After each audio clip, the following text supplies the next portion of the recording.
Wildlife crisis continues to unfold across the California coast in the form of sick pelicans needing to be nursed back to health and then released back into the wild. We first brought you the story in May, and now that same situation is being reported in Northern California.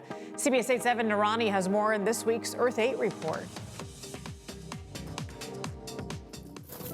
From the foot of the Golden Gate Bridge in the Bay Area, these brown pelicans showed up starving or disoriented across the region, needing rehabilitation. Russ Curtis is with the International Bird Rescue. 27 birds. This is going to be our biggest release so far. Yeah. So with the crates lined up, the gates were opened, and it was very clear that just about every single bird was ready to go.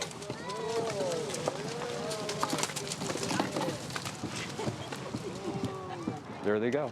They'll break off into groups, I find. Sometimes some of them, I've even seen, it looks like they've paired up a little bit, you know, hanging out together that long in captivity. What I love to see is they dunk into the water, they start preening, wetting their feathers, maybe even start looking for food. J.D. Bergeron says they did have one reluctant pelican. There was one of the kennels where one of the birds was faced the wrong way, and it was a younger bird. They don't follow the lead as easily, and so that kennel, we were having trouble getting them to be released because the bird in front was afraid, blocking the two that were probably ready to go. There we go, there we go. All right, buddy.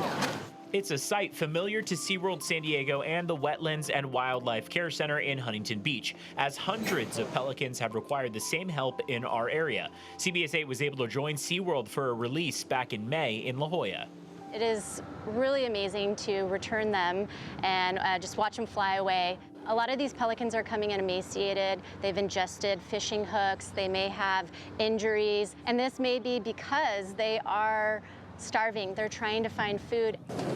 Researchers aren't exactly sure yet what's causing the difficulty for the brown pelicans, but Tim Daly with the Department of Fish and Wildlife says this would be the most likely of ideas from their team. It is entirely possible this is related to recent weather conditions in which it was pretty stormy. Waters were pretty choppy. It might have just been too difficult for birds to be able to get as far down into the water as they needed to get fish and anchovies. The International Bird Rescue says they've gotten good news from past releases, tracking pelicans on their recovery, some even traveling hundreds of miles south since last month. I'm Evan Narani, CBS 8. Well, SeaWorld tells us that they have rescued 35 pelicans since April right here in San Diego. The remaining pelicans that have not yet been released are set to return to the wild this week at La Jolla Cove. That's bad.